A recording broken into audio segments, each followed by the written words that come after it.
शब्दमन आणि प्रेम आय हाय शुभ क्रिया. ओके. सो पार्ट आहे 252. हम्म सो पार्ट 251 मध्ये बघितलं होतं आपण. रात्री फुल ऑन मस्ती करतात शुभ क्रिया दोघेही, आणि तसंच जाऊन झोपतात. आणि मग सकाळी क्रिया सर्वात आधी उठते आणि किचनमध्ये असते आपलं काम करत. आणि मग काही वेळाने पंखुडी उठून येते किचनमध्ये आणि क्रियाला बघताच इमोशनल होऊन हग करते. सो आता यामागचं नक्की कारण काय हे बघू. इमोशनल होताना बघून क्रिया लगेच विचारायला लागते की अगं पंखू, काय झालं, तू रडत का आहेस? डोळ्यात पाणी का आलं असं? सांग ना पंखू, शांत हो बरं आधी तू. तर पंखुडी बोलते की दी, मला लिटरली असं फील होत आहे की तुझं लग्न होणं आहे आणि तू सासरी राहत आहे आणि मी भेटायला म्हणून आली आहे. सो म्हणून टचकन डोळ्यात पाणी आलं. अच्छा बेटा, हे होतं का? क्रिया तसंच पंखूला जवळ घेत डोळ्यातील अश्रू पुसून देत बोलते की वेडी मुलगी, असं नाही रडायचं. कितीही काही झालं तरी मी नेहमी तुझ्या आणि मम्मा पप्पाच्या जवळच राहणार आहे. सो असं लांब गेल्यासारखं बोलायचं नाही आणि विचारसुद्धा करायचा नाही. कळलं? तर पंकुडी हो बोलते आणि जाते फ्रेश व्हायला. आणि मग दोघी चहा घेत बसतात हॉलमध्ये बोलत. तर 8:30 वाजता मेड आंटी येतात आणि तेव्हा त्या विचारतात की ही तुमची छोटी सिस्टर आहे का? तर क्रिया हो बोलते. आणि मग क्रिया तसं त्यांना काम सांगते आणि बसते हॉलमध्ये येऊन. कोणासोबत? पंखोडी सोबत. क्यूट क्यूट पंखोडी अँड क्रिया. So cute sisters. Most beautiful. तर पंखोडी विचारते की अगं दी, जेजू कसे काय आतापर्यंत झोपूनच आहेत? त्यांना कितीला उठवते तू? आणि तू स्वतः का इतक्या लवकर उठते? लवकर उठणं चांगलंच असतं, पण घरी कधीच इतक्या लवकर उठली नाहीये तू, म्हणून विचारत आहे. तर क्रिया सांगते की शुभला उठवते मी बरोबर 9 वाजता. मग तो तसाच रेडी होईपर्यंत ऑफिसची वेळ होते आणि मग जातो तो ऑफिसला. आणि आता मी इथे एकटी आहे, सो मला सर्व करावं लागतं म्हणून लवकर उठते मी. आणि माझं पंखू बाळ एजनुसार आपल्या जबाबदाऱ्या वाढतात, सो त्यासाठी हा चेंज खूप महत्त्वाचा असतो. कळलं का? हां हां, कळलं. पंखुडी यावर ठीक आहे बोलून तसंच बसते. मग बरोबर 9 वाजता क्रिया जाते बेडरूममध्ये आणि शुभला उठवत असते. तर शुभ जवळ ये बस आणि हेअर्समधून हात फिरवत उठव असं सांगतो. तर क्रिया तसाच शुभचं डोकं मांडीवर घेते आणि शुभ डोळे बंद करूनच असतो. आणि मग 5 मिनिटांनी उठतो आणि फ्रेश होऊन अंघोळ करून रेडी होतो फॉर ऑफिस. आणि तसंच येऊन बसतो हॉलमध्ये पंखुडी मॅम सोबत. तर पंखुडी मस्त गुड मॉर्निंग विश करते आणि विचारते की हे असं धावपळ केल्यासारखं वेड्यावर उठणं बरोबर नाही आहे जीजू. चला घरी तुम्ही. आईला सांगते की नाही बघा तुम्ही. तर शुभ बोलतो की ऑलरेडी क्रिया आणि मम्माची खूप स्ट्रॉंग अशी टीम आहेच, आणि आता तू त्यात स्वतःला ॲड करत आहे, मीन्स मी यायचंच नाही घरी असं काही हवं आहे का तुम्हाला? तर पंकुडी हसायला लागते आणि बोलते की अय्यो, ऑलरेडी दीची आईंसोबत टीम आहेच का? मग जाऊ द्या जाऊ द्या, मी काही नाही बोलत. ओके. हां, गुड. सो मग तसंच शुभ निघतो फॉर ऑफिस. क्रिया पंखूला बाय करून आणि क्रिया जाणार असते ऑफिसला 11:30ला. तर तेव्हापर्यंत दोघेच असतात घरी. आणि मग बरोबर वेळेवर क्रिया रेडी होते आणि पंखूला विचारते की तू राहशील ना इथे एकटी, की आईंकडे सोडू तुला, की मग ऑफिसला येते माझ्यासोबत? तर पंखू बोलते की नाही दी, मी थांबते घरीच. तर क्रिया ठीक आहे बोलून चालली जाते ऑफिसला. आणि मग पंखुडी डोअर लॉक करून बसते टी व्ही फोन बघत. तर काही वेळाने पंखुडीला चॉकलेट चिप्स वगैरे खायची असतात. तर त्यासाठी बिल्डिंग खालीच एक शॉप असतो, तिथे जायला डोअर अनलॉक करते आणि जाते शॉपमध्ये. शॉपमध्ये जाताना बाजूच्या फ्लॅटमधला मुलगा बघतो पंखुडीला आणि तसंच बाहेर उभा असतो. मग पंखुडी येते आणि त्याच्याकडे लक्ष न देता जाते, डोअर अनलॉक करते. तर तेव्हा तो मुलगा येतो मागेच आणि बोलतो की तू लहान बहीण का तिची? तुला आधी कधी बघितलं नाही इथे. एकटीच आहेस का घरी? बाय द वे खूप सुंदर दिसते ग तू. तर पंखुडी खूप घाबरून जाते आणि तसंच पटकन डोअर ओपन करून आत जाते आणि तसंच डोअर लॉक करून क्रियाला कॉल करते. तर क्रिया असते मीटिंगमध्ये, ज्यामुळे फोन सायलेंट असतो तर कळत नाही. मग तसंच पंखुडी कॉल करते शुभला आणि शुभ रिसीव्ह करत बोलतो की येस पंखू मॅम. तर पंखुडी रडत आणि खूप घाबरत बोलायला लागते. पंखुडी सांगते की जीजू प्लीज लवकर घरी या, तो मुलगा बाहेर उभा आहे. मला खूप जास्त भीती वाटत आहे, प्लीज जीजू लवकर या.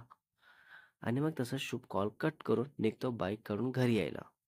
तर तसंच घरी पोहोचतपर्यंत क्रिया पण मीटिंगमधून फ्री होऊन फोन बघते, तर पंखुडीचे मिस कॉल बघून कॉल बॅक करते आणि पंखुडी कॉल रिसीव्ह नाही करत आणि खूप घाबरून एका कोपऱ्यात बसलेली असते, रडत अशी थरथरत असते लिटरली. बाप रे! किती डेंजर सिच्युएशन आहे ही. क्रिया तसंच घाबरून घरी यायला निघते आणि मग शुभ पोचतो घरी आधी. बघतो तर तो मुलगा आपल्या स्वतःच्या दारात उभा असतो. फोन बघत. तर शुभ खूप डेंजर रागात असतो आणि तसंच डोअर नॉक करत "पंखू, पंखू" म्हणून हाक मारत असतो. तर पंखुडी लगेच येऊन डोअर ओपन करते आणि तसंच रडत शुभला हग करते. तर शुभ "शांत हो, शांत हो" बोलत विचारतो, की "काय झालं पंखू? पंखू प्लीज शांत हो. मी आलो आहे ना आता. प्लीज सांग मला. काय झालंय?" तर तेवढ्यात क्रिया पण घरी पोहोचते. वॉव! फायनली दोघेही आले. आता काय? क्रिया पोहोचताच पंखुडीला असं घाबरून बघून तसाच जवळ घेत विचारते, की "काय झालं? पंखू बोल बाळा, काय झालं तुला?" तर पंखुडी खूप घाबरून असते आणि तसंच त्या मुलाला बघतही असते. तर तो मुलगा तसाच आत जातो आणि मग क्रिया परत विचारते, की "याने काही केलं का? सांग ना तू बाळा, तू बोलणार नाही तर कसं कळणार मला?" तर पंखुडी शांत होते आणि सांगते जे घडलं तसंच. आणि मग शुभ त्याच रागात त्या मुलाला हाक मारतो, शिवी देत. तर तो मुलगा बाहेर येतो. "शिवी कोणाला दिलं तू?" असं म्हणून. आता पुढे बाहेर येताच शुभ त्या मुलाला जसा भेटेल तसा मारायला स्टार्ट करतो आणि खूप मार मारतो. मग आजूबाजूचे लोक येऊन सोडवतात आणि शुभला ऐकवत असतात, की "कोण आहेस तू? गुंडा आहेस का? कशाला त्याला इतकं मारत आहेस?"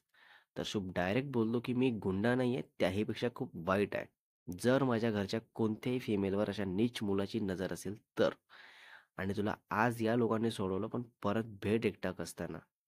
तुला तुझे हातपाय ठेवतो का? ते बघशील फक्त तू." Oh my God! किती डेंजर सिच्युएशन आहे लिटरली. तो मुलगा पण तसाच स्वतःला डिफेंड करत बोलतो, की "मी काही नाही केलंय. तीच मुलगी मला बघत स्माईल करत होती." तर हा शब्द ऐकता शुभ त्याच्या तोंडावर खूप जोरात पंच मारतो. ज्यामुळे त्याचा लिप्स कट होऊन ब्लीडिंग व्हायला लागते. तर बाजूचे अंकल पुढे येतात. तर शुभ डायरेक्ट बोलतो, की "तुमच्या घरच्या लेडीजबद्दल ऐका असं वाईट आणि समजदारी दाखवा. मला समजदारी काय असते हे माझ्या घरच्या फिमेलसोबत वाईट घडल्यावर मला समजत नाही. सो प्लीज लांब राहायचं माझ्यापासून." ओह माय गॉड!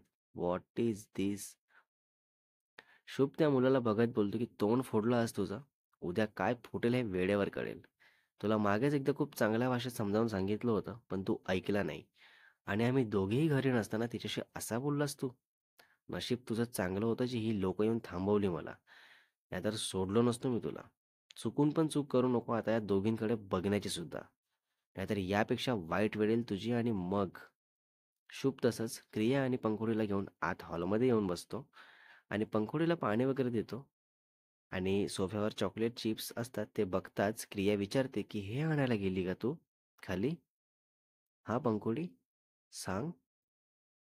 तर पंखुडी हो बोलते. तर क्रिया बोलते, की "कशाला? काय गरज होती? मला सांगायचं ना, मी घेऊन आले असते ना येताना." तर क्रियाला ओरडत बोलतो शुभ, की "म्हणजे ती आता ह्यासाठी गेली आणि हे घडलं म्हणून तिला का गेली यावरून ओरडत ओरडत आहेस का? असं जर असेल ना, तर तुझी मेंटॅलिटी चेंज कर, कळलं? कोणतीही मुलगी कुठेही, कितीही वाजता जाऊ येऊ शकते. सो त्या दरम्यान वाईट घडलं म्हणून असं तिला त्यासाठी ओरडायचं नाही, कळलं?" "हां, हां, कळलं."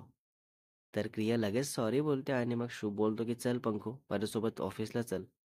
तर क्रिया बोलते, की "अरे असू दे शुभ, मी आता घरीच आहे, सो तिला राहू दे घरीच. माझं काम झालं आहे ऑफिसचं, सो तू जा ऑफिसला आणि काम करून इव्हनिंगला." तर शुभ थोड्या वेळ असं शांत बसतो डोअरकडे बघत आणि मग क्रिया बोलते शुभला, की "प्लीज शांत हो आता, राग नको ठेवू असं मनात. चहा करू का तुझ्यासाठी? बरं वाटेल, लाईक शांत होईल तुझं डोकं पण." "हां, हां, कर." शुभ हो बोलतो. तर क्रिया जाते किचनमध्ये आणि चहा ठेवते आणि पंखुडी असते असंच बसलेली. तर शुभ बोलतो, की "रडू नको पंखू असं आता. असं रडून त्रास करून घ्यायचा नसतो गं. आणि खरंच खूप हुशार आहेस तू, जे मला आणि क्रियूला लगेच कॉल केली. तेही अगदी डोअर लॉक करून. व्हेरी गुड बेटा." तर पंखुडी बोलते, की "जीजू मला घरी जायचं आहे. मला खूप जास्त भीती वाटत आहे मला. प्लीज इथे नाही राहू शकणार आहे मी एकटी. Please, it's a request. I want to go home right now." Shubh बोलतो, की "अगं पंकू, जेव्हा आपल्या मनात कुठल्याही गोष्टीबद्दल किंवा व्यक्तीबद्दल भीती असते ना मनात, तर त्यासोबत डील करायची असते. हे असं पळ काढायचा नसतो. सो तू चल माझ्यासोबत. ये आपण बाहेर बसू. दारात चेअर टाकून बसू आणि मस्त चहा घेऊ. चल. तर पंकुळी लगेच नाही बोलते. मग शुभ परत बोलतो, की "पंकू, चल गं. इथे मी असताना सुद्धा तू इतकी घाबरणार, तर एकटे असताना कशी काय हिंमत करून कुठल्याही व्यक्तीसमोर? हां, सो चल तू प्लीज." तर प्रिया येते चहा घेऊन आणि पंकुडीला "जा बस" बोलते. तर शुभ बोलतो, की "चल चेअर घेऊन तूच" आणि त्याच्याच डोअरकडे फेस करून बसायचं. त्यालाच लाज वाटली पाहिजे आणि तो काही बोलला तर आहेच मी. चला. पंकुडी बोलते, की "बाहेर बसू जिजू आपण, पण तिकडे डोअरकडे फेस नको ना. वाईट लोकांचा फेस बघायचा नाही आहे मला." तर शुभ ठीक आहे बोलतो. आणि तसंच चेअर टाकून स्वतःच मग त्याच्या डोअरकडे फेस करून बसतो आणि डोअर ओपन असतो त्याचा. आणि मग शुभ बोलत असतो पंखुडीसोबत असंच नॉर्मल. तर तो मुलगा बाहेर येतो आणि शुभला असं बघताच डोअर अगदी जोरात क्लोज करतो. तर शुभ बोलतो, की "बघ पंकू, स्वतःच्या डोअरला जोरात क्लोज करून स्वतःचं नुकसान करणाऱ्या मूर्ख लोकांना घाबरते तू. तू पण ना, खरंच." Next part is coming soon guys. Oh my God. So part 253 मध्ये बघणार आहे आपण. हे ऐकून तो मुलगा बाहेर येऊन परत काही बोलतो का? आणि जर बोलला तर शुभ काय करेल? आणि पंकुडी किती वेळाने नॉर्मल होईल आणि कशी होईल? आणि पुन्हा स्टोरीमध्ये पुढे काय बघायला मिळेल? तेही बघू. सो रायटर अँड एडिटर शुभ वासेकर. अहो.